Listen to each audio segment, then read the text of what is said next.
Brise tous nos liens, brise tous nos liens, nous t'adorons, à nos louanges, tu es notre Dieu. Acclamez Dieu, gens du monde entier, et célébrez son nom glorieux.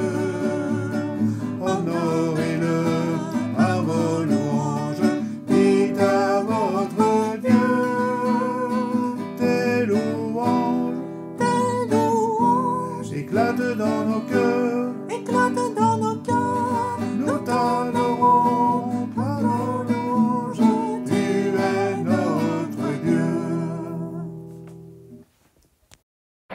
Début de l'an. Beaucoup de sujets sont possibles, mais le Seigneur m'a mis à cœur celui-ci. La religion, et Dieu sait s'il y en a beaucoup, la religion nettoie l'extérieur, le paraître. Mais Dieu, lui, nettoie l'intérieur. Pour cette nouvelle année, on se salue les uns les autres, dans la famille et tout ça, on se dit, je souhaite une bonne année, j'espère que, etc., etc. Tout ça, c'est l'extérieur, mais l'intérieur. Nous ne pouvons pas nettoyer beaucoup d'intérieur chez les autres, à peine, mais même en nous-mêmes, nous avons du mal à nettoyer notre intérieur. Qu'est-ce qu'il faut à l'homme d'aujourd'hui, de notre temps, pour être convaincu de la réalité du message de Dieu? Il y a de moins en moins de gens dans les églises au sens très large, quelques personnes plutôt âgées, mais dans la jeunesse d'aujourd'hui, dans les jeunes générations, dans les jeunes familles, combien sont encore occupés ou préoccupés par les choses de Dieu? Combien mettent encore leur histoire, leur vie, leur famille, leurs projets, leurs rêves, combien mettent encore cela au service du Seigneur? Souvenez-vous de cette histoire du roi Hérode, il y a longtemps, Luc 23, 8. Lorsque Hérode vit Jésus, il en eut une grande joie, car depuis longtemps il désirait le voir, à cause de ce qu'il avait entendu dire de lui.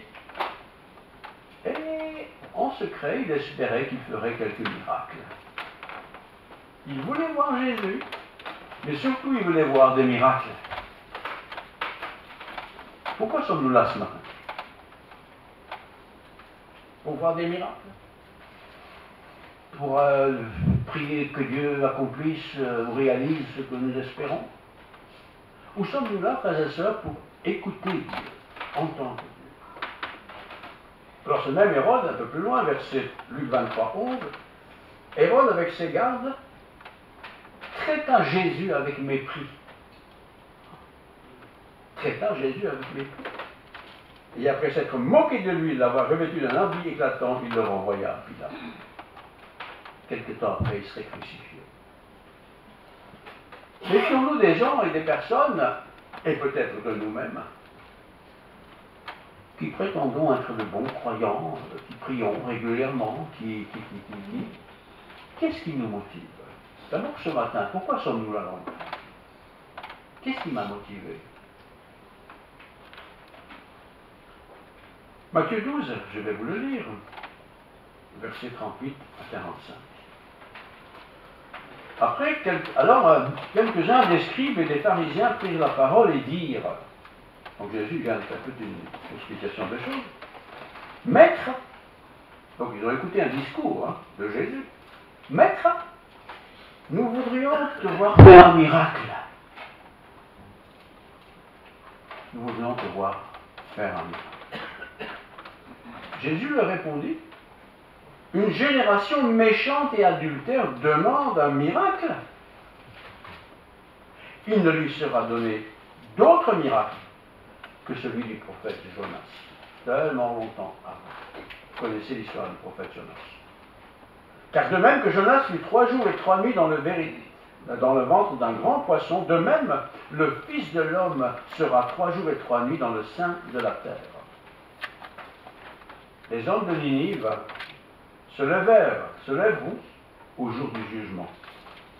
Avec cette génération, ils la condamneront parce qu'ils ne se repentirent pas à la prédication de Jonas. Et voici, il y a ici plus que Jonas. Il y a beaucoup d'églises dans notre pays. Et je dirais qu'il y a beaucoup d'églises avec beaucoup de gens. On en aimerait plus, mais il y en a beaucoup quand même. Il y a beaucoup de gens religieux en fait. Pas tous des chrétiens, mais des gens religieux. Mais pourquoi sommes-nous religieux? Au fond, pourquoi sommes-nous là ce matin? Qu'est-ce que nous voulons voir? Est-ce que nous voulons voir Dieu à l'œuvre dans notre vie, réussir ceci, réussir cela? Est-ce que nous voulons prier Dieu pour que, je trouve un bon travail, je réussisse bien mes études, je trouve un mari et une épouse, voilà. Est-ce que je suis là pour tout ça? Matthieu 12, 38, 45. Les autorités religieuses demandent à Jésus de voir un miracle. Mais ça fait des semaines et des mois que Jésus traverse les villes et prêche. Et on vient l'écouter. Et on l'écoute. Et on vient en foule. Mais ça ne satisfait pas les gens. Ils veulent des miracles. Nous sommes là ce matin, je suis très content de vous voir. Et qu'est-ce que nous sommes venus chercher? J'espère que vous êtes venus écouter la parole de Dieu, point. Et si vous dites, moi je suis bien, moi je vais à l'église parce que je suis malade et j'aimerais bien que le Seigneur fasse quelque chose pour moi, par exemple. Ou je vais à l'église parce que là on va prier, peut-être que je pourrais demander compris pour un travail, ou pour trouver un époux, une épouse, enfin toutes ces choses-là. Est-ce que je suis à l'église, est-ce que je suis chrétien parce que j'ai envie de choses terrestres? Ou bien est-ce que je suis chrétien pour Christ? Est-ce que je suis là ce matin pour entendre Christ me parler, moi? Ou est-ce que je suis là pour que moi je parle à Christ et qu'il fasse ce que je demande? Et en début d'année, ou en fin d'année, on fait généralement le bilan de l'année passée. On se rappelle peut-être chacun ce qu'on a demandé au mois de janvier, ou espéré au mois de janvier, puis on fait le bilan à la fin de l'année, on dit, oui, c'était réussi, c'était pas réussi, j'ai pas eu ce que je voulais, et on est un peu frustré. Alors on dit, on va quand même encore y aller, quoi. Pourquoi suis-je là? Matthieu 12, 38, je le lis encore une fois. Alors quelques-uns des scribes et des pharisiens prirent la parole et dirent, Maître, nous voudrions te voir faire un miracle. Ça fait des semaines et des semaines et des mois que Jésus prêche. Il faisait en cours de route des miracles par-ci, par-là. Mais ils voudraient le voir faire un miracle maintenant, pour eux. Un miracle qui les impressionne. Pourquoi suis-je ici ce matin, en fin de compte? Est-ce que je suis là pour écouter Dieu? Ou quelque part pour dire après tout, Seigneur, tu vois, moi je vais à l'église, je fais ceci, je fais cela. Eh bien, il faudrait que tu fasses quelque chose pour moi. Ça ne marche pas comme ça. Ça ne marche pas du tout comme ça.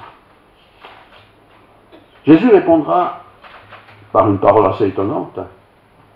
Rappelez-vous ce qui s'est passé avec Jonas. Une longue histoire ancienne. Jonas, le serviteur de Dieu, connaissait bien son histoire. Pourquoi cette histoire de Jonas, proposée par Jésus à des gens qui viennent pour voir des miracles? Parce que Jonas en lui-même, c'est un miracle. Il a été avalé par un grand poisson, on n'a jamais vu ça. Il est resté tout un temps dans le ventre de ce poisson, et puis le poisson l'a vomi sur une plage. Et là, sur cette plage, dans quel état il devait être, ça ne devait pas être beau, hein. Il est allé prêcher à cette foule qui n'en avait rien à faire des choses de Dieu. Donc, ma question c'est, pourquoi suis-je là ce matin? Ou tous les autres dimanches? Est-ce que je suis là parce que, quelque part, je me dis, si je vais à l'église, en tout cas, on va prier pour moi, je vais pouvoir prier, je vais être boosté, et je vais pouvoir avancer avec Dieu, ou Dieu va peut-être m'écouter mieux dans mes prières. Est-ce que je suis là pour ça? Est-ce que c'est ça ma motivation? Est-ce que quand j'ouvre la Bible, c'est quelque part pour dire Seigneur, parle-moi, j'ai besoin de savoir, j'ai besoin d'être encouragé. Enfin, qu'est-ce qui me motive quand je m'occupe des choses de Dieu? Oui. Jonas est très mécontent sur Dieu. Il est très mécontent parce qu'il ne voit pas se réaliser ce à quoi il s'attendait. Le prophète est resté 3 jours et 3 nuits dans le ventre du poisson. 3 jours et 3 nuits, vous imaginez la longueur de cette affaire. Dans le ventre du poisson, enfin c'était un grand poisson. Qu'est-ce qu'il a fait dans ce ventre du poisson, je me le demande. Il n'a pas été anesthésié, hein, ça c'est sûr, il n'est pas tombé dans les pommes, il est resté bien conscient dans le ventre de ce poisson. Ça puait, j'imagine, hein. Il était ballotté, mais ballotté de ballotté, hein. Oh, bah, si j'étais là, moi je ferais le chocolat, hein. C'est ça qu'il a vécu pendant 3 jours et 3 nuits. Pourtant, il était comme dans un miracle. Pourquoi sommes-nous là ce matin? Pourquoi est-ce que je lis la Bible? Pourquoi je prie? Pourquoi je m'intéresse aux choses de Dieu? Qu'est-ce qui me motive fondamentalement?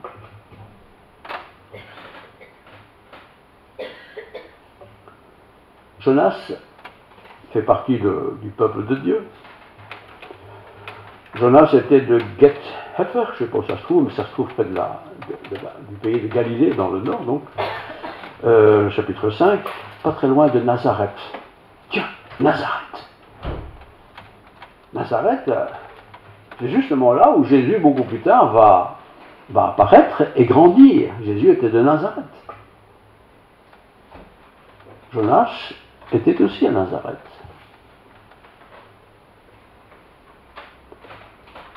Il n'y a pas de prophète en Galilée, disait-on. Mais il y avait Jésus qui était de Galilée. Mais de Galilée, pouvait-il venir un prophète? Non. Les gens pensaient cela. Donc ce Jésus qui prêchait à droite à gauche ne pouvait pas être le prophète attendu. Nous avons comme ça des images ou des clips qui sont dans notre tête en disant si je suis chrétien, que je fais ceci et cela, voilà ce qui devrait arriver. Parce que nous copions des situations qui se sont déroulées ailleurs. Regarde, lui, il a prié, tout a réussi tout d'un coup, il a trouvé une place en 3 minutes, ou il a réussi son examen, ou chacun son histoire, quoi. Est-ce que c'est pour ça que je suis ici ce matin? Ou bien, est-ce que je suis ici ce matin parce que j'ai envie de me retrouver avec mes frères et sœurs? Écoutons bien sûr la parole de Dieu. Bon, Dieu va peut-être nous corriger, nous reprendre, nous encourager, enfin chacun son histoire. Ou est-ce que je suis vraiment là par intérêt? C'est ça que je veux dire. Je vais à l'église, je vais être fidèle, je vais faire ce qu'il faut faire. Comme ça, Dieu va répondre à mes besoins quand j'en aurai besoin. Est-ce que c'est ça ma motivation? Vous savez, la religion est souvent utilisée comme moyen de chantage avec Dieu. Hein? Tu vois, Seigneur, moi j'ai fait ci, j'ai fait ça, je fais ci, je fais là. Je vais à l'église tous les dimanches, donc quelque part, tu es obligé de faire ce que je te demande. C'est pas juste. C'est pas juste du tout. Jonas est dans le ventre du poisson. Imaginez l'affaire, c'est un grand poisson. Une tempête pas possible est là. Ce poisson, évidemment, c'est un poisson, il s'en sort très bien, mais quand même, j'imagine qu'il bouge beaucoup. Et j'imagine aussi Jonas dans le ventre de ce poisson. Donc, en tout cas, si c'était moi, j'étais foutu. Hein. Mais en tout cas, il est dans ce ventre du poisson, il est remué comme pas deux. Et Jonas prie. Vous imaginez, un poisson horrible, et il prie. Il est dans la détresse. Et il prie. S'il prie, c'est que quelque part, il y a une espérance dans quelque chose qui peut arriver. Il avait certainement foi en Dieu, bien sûr, mais quand même, il est dans le ventre du poisson, c'est pas courant. Comme nous aussi, frère, il est possible que l'année passée ou l'année qui vient, nous soyons à un moment donné dans la détresse. On a perdu son emploi, on a raté son examen, on a perdu un être cher, enfin, je ne sais pas ce qui peut arriver, et on est dans la détresse. On est remué, quoi. On a eu un accident de voiture. On a... etc., etc. Et on est dans la détresse. Et on a l'impression, quand on est dans la détresse, surtout qu'on est habitué à être un peu fidèle avec Dieu, on se dit, mais qu'est-ce que j'ai fait? Qu'est-ce que j'ai fait de mal? Et pourquoi ça m'arrive? Et automatiquement, notre cerveau se dit, tu vois l'autre là-bas, il fait des conneries et tout va bien chez lui. Et toi, tu as été bien et ça ne va pas. Tu as été viré de ton entreprise. Alors que franchement, il n'y avait pas de raison. Tu as raté ton examen alors que tu as bien travaillé. Ça ne va pas dans ton ménage alors que tu fais ce que tu peux. Qu'est-ce qui se passe? Pourquoi c'est comme ça? Pourquoi cela arrive? Alors Jonas est dans le ventre de ce poisson. Il n'est pas resté une demi-journée, il est resté longtemps. Je ne peux pas imaginer comment c'est, mais je devine bien que ce n'était pas commode. Ce poisson qui... Et lui, il se demande comment il va s'en sortir. Hein. Et il va s'en sortir. Le poisson va arriver près d'une plage, il va le vomir.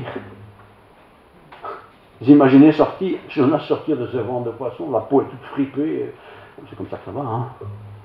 Ça pue. Il est là sur une plage. Je ne sais même pas s'il savait où il était. La prière que Jonas fait est assez simple. Et elle est inspirée des psaumes. Si vous lisez un jour sa prière, vous pouvez le lire, c'est assez court. Vous allez voir que tout ce qu'il a prié, c'est ce qui nous a été rapporté, ce sont des psaumes. Il prie, pas des mots, le Seigneur fait ceci, fait cela, il prie des psaumes. Tu as fait ceci, tu as fait cela. Seigneur, Seigneur.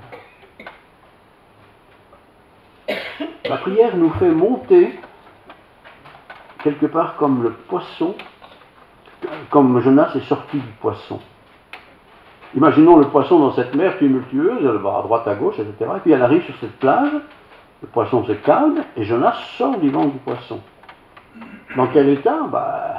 Un état de quelqu'un qui est resté dans l'eau pendant longtemps. Mais nous aussi, ça peut arriver. On est ballotté par la vie, on a perdu son travail, on a raté sa classe, son année, enfin bref, toutes sortes de choses. Et on est comme remué, qu'on se dit, mais pourquoi est-ce que ça m'arrive? Qu'est-ce que j'ai donc fait pour que ça m'arrive? Et puis on arrive sur une plage un peu, il fait calme, il fait beau, il soleil. Je suis dans un état quand même lamentable, je pue, littéralement. Je prends de Jonas. Mais je suis en sécurité sur la plage. Et je redis encore une fois ce que je viens de dire il y a un instant, la prière que fait Jonas sur cette plage, quand il est sorti du poisson, il ne fait que citer des psaumes. Il n'a pas commencé à dire, oui, mais j'ai eu l'arrêt dans le côté, ça m'a coincé. Il ne parle jamais de tout ça, on ne sait même pas comment ça s'est passé en fin de compte. Mais il cite des psaumes. Tu as été avec moi, tu m'as secouru, tu m'as soutenu. Alors en début d'année, sûrement en début d'année, il est peut-être bon de faire un bilan de l'année passée. Humainement, on va se rappeler toutes les choses qui n'étaient pas bonnes. Oh, accident par-ci, souci par-là. Et on va se focaliser sur cela. Mais il y a certainement eu, tout au long de l'année, des situations extraordinaires auxquelles on n'a peut-être pas porté suffisamment attention.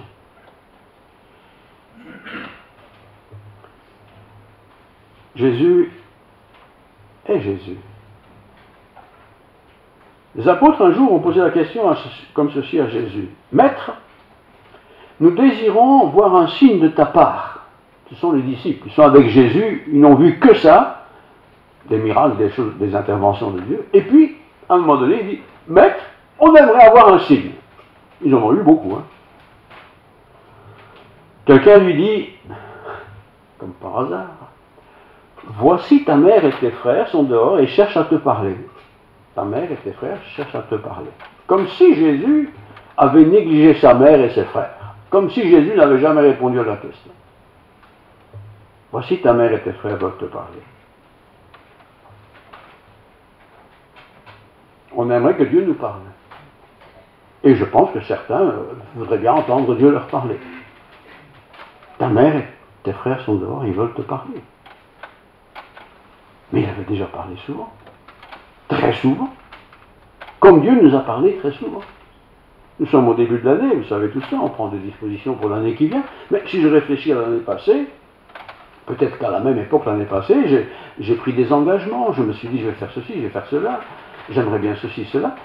Et puis, à la fin de l'année, on a l'impression que rien n'a été fait. Comme si Dieu n'avait rien entendu. Comme si Dieu avait négligé ma prière ou mes prières. Pourtant, Dieu est attentif à mes prières, vous le savez bien. Quand je prie Dieu, Dieu n'est pas sourd.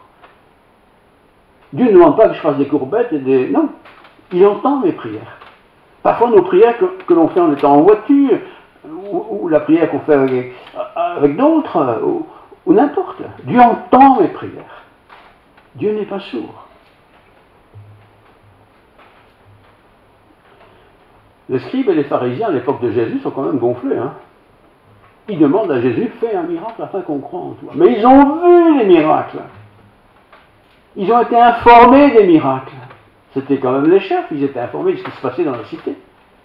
Et pourtant, il dit Jésus, fais un miracle afin qu'on croie en toi. Je pense à ces églises où tous les dimanches on pense de miracles. Et ils courent après des miracles. Seigneur, fais un miracle afin qu'on croie. Mais tu les as vus, les miracles. Pourquoi tu veux pas? Tu veux encore d'autres miracles. D'abord, tu es en vie. Tu sais ce que c'est d'être en vie. Tu respires. Tu vois, tu entends, tu sens, tu peux toucher. Mais c'est un miracle permanent. Et nous demandons encore à Dieu des miracles. Mais tu as un miracle. Tu as une femme qui t'aime, tu as un mari qui t'aime, tu as des enfants, ils t'écoutent, etc., etc. Tu as un travail. Et tu te demandes encore des miracles. Ah, tu veux gagner l'auto, c'est ça? Ah oui. Mais pourquoi tu veux gagner l'auto? Tu n'as pas ce qu'il te faut. Nous sommes comme ça, les humains. J'espère qu'en tant que croyant évangélique, vous êtes un peu plus élevé que ça dans votre foi. Mais en tout cas, dans notre histoire, ils ont l'audace de demander un miracle. Fais un miracle, afin que nous aussi nous puissions croire en toi. Fais un miracle. Il y a des églises où on ne parle que de miracles tous les dimanches. Il faut voir des miracles. Et il y a des églises par qui où il y a des miracles tous les dimanches. Je ne sais pas comment ils font. Mais je ne cherche pas ça, moi.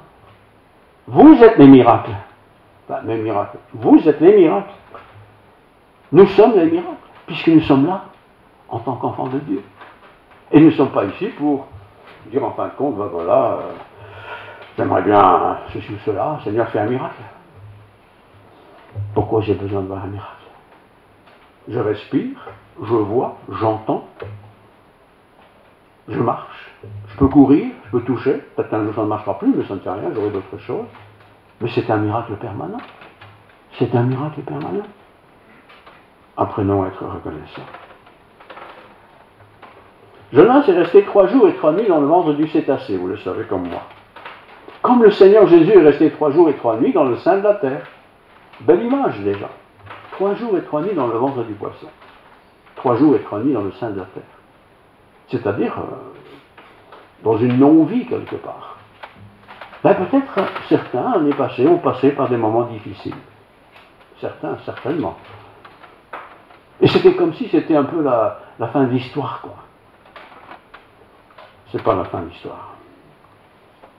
Le problème, c'est que on recherche trop facilement des solutions extraordinaires. Voilà, je suis malade, je suis pas bien, comme ça, Seigneur, il faudrait que tu règles le problème. Le Seigneur n'est pas un technicien à ma disposition. Le Seigneur, c'est le Seigneur. Il m'aime, je le sais. J'essaie de l'aimer, je le sais aussi. J'espère que vous faites la même chose. Thomas, c'était un disciple, hein, un des 12. Il a entendu tous les mêmes discours, il a vu tous les mêmes miracles, tout comme les autres. Et pourtant, il était incrédule. Il ne pouvait pas croire. Il avait du mal à croire. Ah, si tu pouvais faire un miracle maintenant, je voudrais le voir. Mais Dieu ne répond jamais à ça.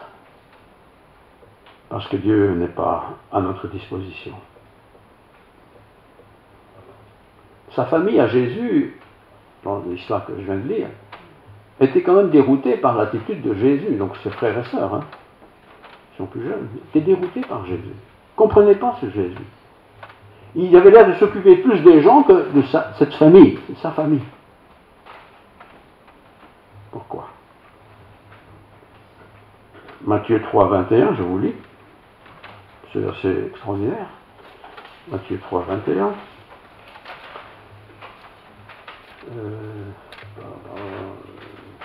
C'est Marc, pardon.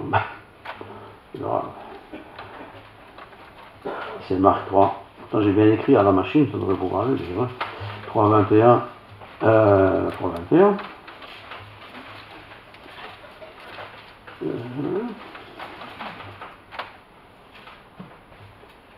Celui qui agit selon la vérité, vient à la lumière. C'est Jean 3, 21. Excusez-moi. Merci. Mais ça ne fait rien, le verset était quand même bon, c'est pas celui que je choisissais. Le hasard des choses, par la grâce de Dieu. Je lis, hein. Marc 3,21, de toute façon, c'est bon. Les parents de Jésus, ayant appris ce qui se passait, un texte en question, vinrent pour se saisir de lui, donc de Jésus, car il disait, il est hors de sens. Vous savez, quand nous parlons avec des collègues, des amis, des voisins, n'importe, des membres de la famille, et quand on dit des choses du style, bah, vous savez, moi j'ai confiance en Dieu, il va pourvoir à mes besoins, et toutes ces choses-là, ils se disent, mais il est un peu foufou, quoi. Il est un peu foufou parce que eux ne comptent pas sur Dieu, ils comptent sur leur travail, sur un meilleur salaire, sur une réussite sociale, enfin tout ça, tout ça, tout ça. Mais est-ce que nous comptons sur ça, essentiellement, ou est-ce que nous comptons sur Dieu? Donc 3,21, les parents de Jésus, ayant appris ce qui se passait, vinrent pour se saisir de lui. Vous imaginez, se saisir, c'est-à-dire l'immobiliser, hein, car il était hors de sens, pensait-il, donc il est fou. Il est fou. Il y a un autre texte dans le même genre, c'est chapitre, toujours verset 31-35, survinrent sa mère et ses frères, qui se tenant dehors, l'envoyèrent rappeler. La foule était assise autour de lui, donc de Jésus, et on lui dit, voici ta mère et tes frères sont dehors et te demandent. Donc, c'est sa famille de chair. Il répondit, qui est ma mère? Et qui sont mes frères? Puis jetant les regards sur ceux qui étaient assis tout autour de lui, dit, voici, dit-il, ma mère et mes frères. Car quiconque fait la volonté de Dieu, celui-là est mon frère, ma sœur et ma mère.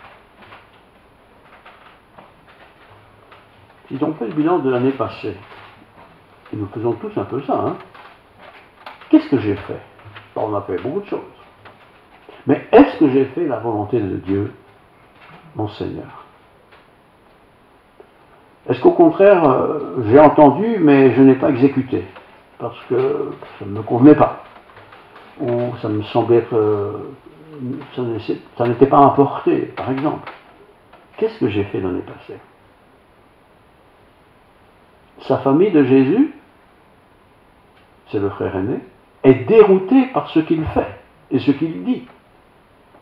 Nos familles peuvent être déroutées par ce que nous faisons et disons. Tu vas à l'église, toi, tous les dimanches. Tu donnes ton argent à l'église, mais t'es fou. Regarde ton frère, là, ou ta soeur, ou ta grand-mère, elle ne s'en sort pas financièrement, et toi tu vas donner à l'église, mais t'es fou. Tu n'as pas le temps de venir nous dire bonjour, et tu es le dimanche à l'église, tous les dimanches, mais t'es fou. C'est comme ça que nous sommes perçus. Peut-être pas si exagérément, mais quand même. C'est fou. Jésus réagit, bien sûr, mais il ne répond pas à cet entretien, à ces discussions, hein, ce n'est pas son problème après tout. Hein. Voici ma mère et mes frères.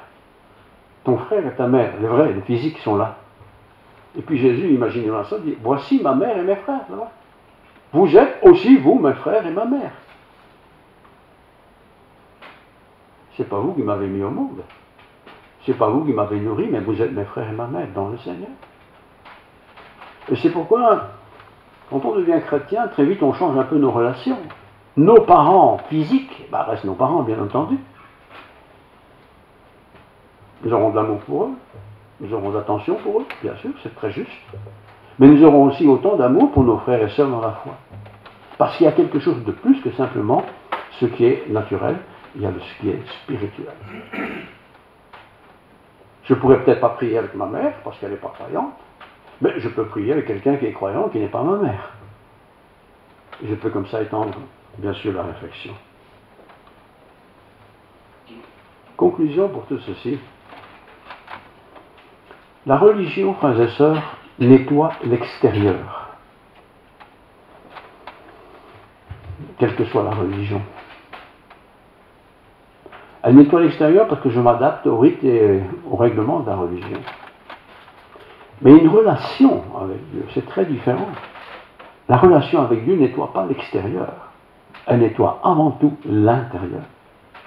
Et quand l'intérieur est nettoyé, propre, sanctifié, purifié, automatiquement l'extérieur s'adapte à cet intérieur. Je ne suis pas là, nous, pour parader, dire moi je suis plus qu'un autre, moi je suis rien du tout. Mais je sais une chose, c'est que Dieu est mon Seigneur. Il est ma référence. Il est celui que j'aime. Et pour terminer, cette fois-ci, c'est Jean, chapitre 3, 1 à 3, je vous le lis. Il est un homme d'entre les pharisiens, c'est vraiment pas les bons, nommé Nicodème, c'était un chef des Juifs. Belle situation. Qui vient la nuit auprès de Jésus, en cachette, et dit, Maître, nous savons que tu es un docteur de Dieu, car personne ne peut faire ces miracles que tu fais. Personne ne peut faire ça. Si Dieu n'est avec lui. Jésus lui répondit, en vérité, je te le dis, si un homme ne naît de nouveau, il ne peut voir le royaume de Dieu. Alors je pose la question radicale ce matin. Êtes-vous né de nouveau? Je ne sais pas, vous étiez catholique, vous êtes devenu protestant, ça n'a rien à voir. Vous étiez athée, vous êtes devenu croyant, ça a un peu à voir. Es-tu né de nouveau? Nous sommes un homme, nous sommes une femme, nous sommes jeunes, plus âgés, nous avons des enfants, pas d'enfants. Es-tu né de nouveau? Je peux venir à l'église pendant 50 ans et ne pas être né de nouveau. Ça, c'est être religieux. Il ne s'agit pas de devenir religieux. Il s'agit d'avoir la relation avec le Seigneur Jésus. Je relis 1:3. Donc, il vint de nuit auprès de Jésus. Nous savons que tu es un docteur venant de Dieu, car personne ne peut faire les miracles que tu fais si Dieu n'est avec lui. Il constate. Jésus lui répondit, en vérité, je te le dis, un homme ne naît de nouveau. Si un homme ne naît de nouveau, il ne peut voir le royaume de Dieu. Tu as beau avoir tous les discours théologiques les meilleurs du monde, si tu n'es pas né de nouveau, tu ne peux voir le royaume de Dieu. Et je termine avec la question simple. Je la pose globalement à tout le monde. Je ne vais pas me la poser parce que j'ai la réponse. Est-ce que tu es né de nouveau?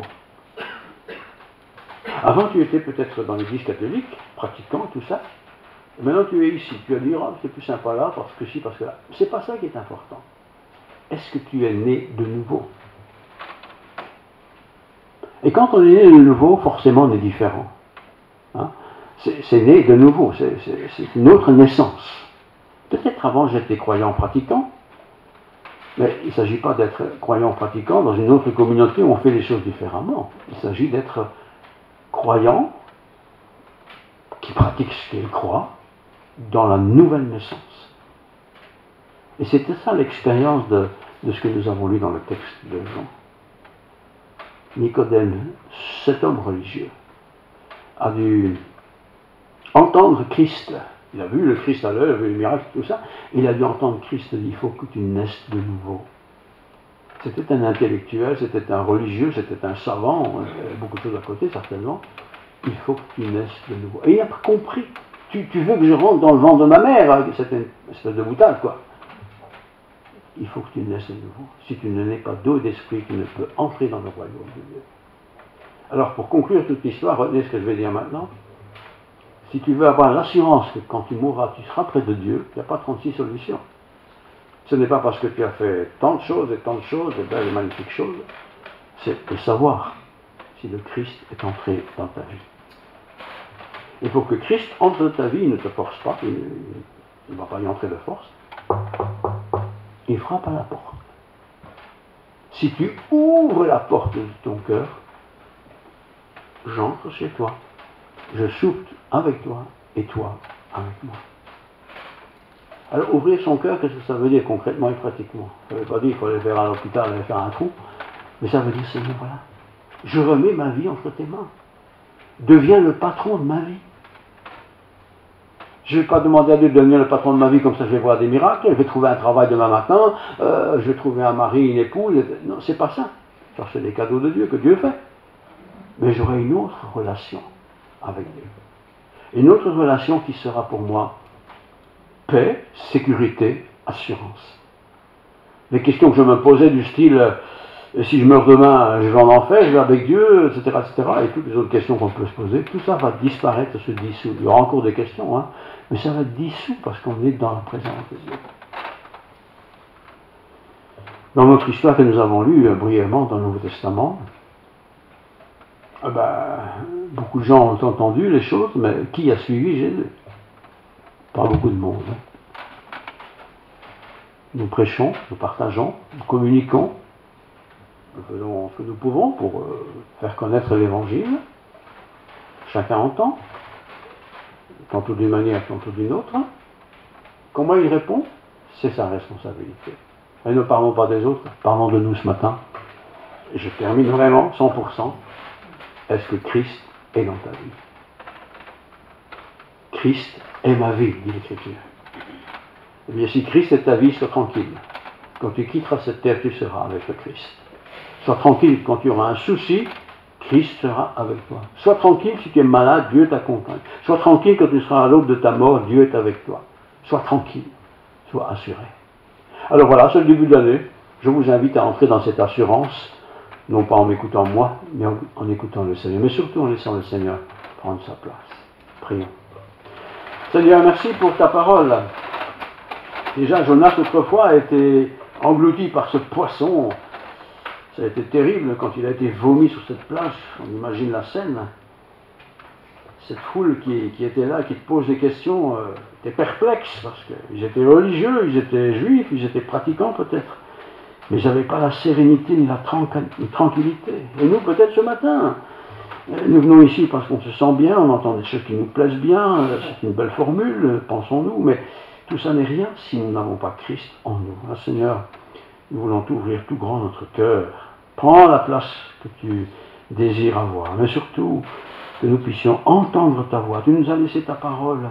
On peut poser des questions, on peut réfléchir, mais on peut écouter aussi ce que tu veux nous dire. Parle-nous, Seigneur, tous autant que nous sommes. Mais que ta grâce soit sur nous. Que la grâce de Dieu, la paix du Christ, la plénitude de l'Esprit Saint nous accompagnent ce jour et dans tous les jours qui viennent. Aussi longtemps que nous prêtera vie, nous voulons t'honorer, te glorifier, te bénir, marcher dans tes voies. Gloire à ton nom, Jésus. Amen. Amen. Amen.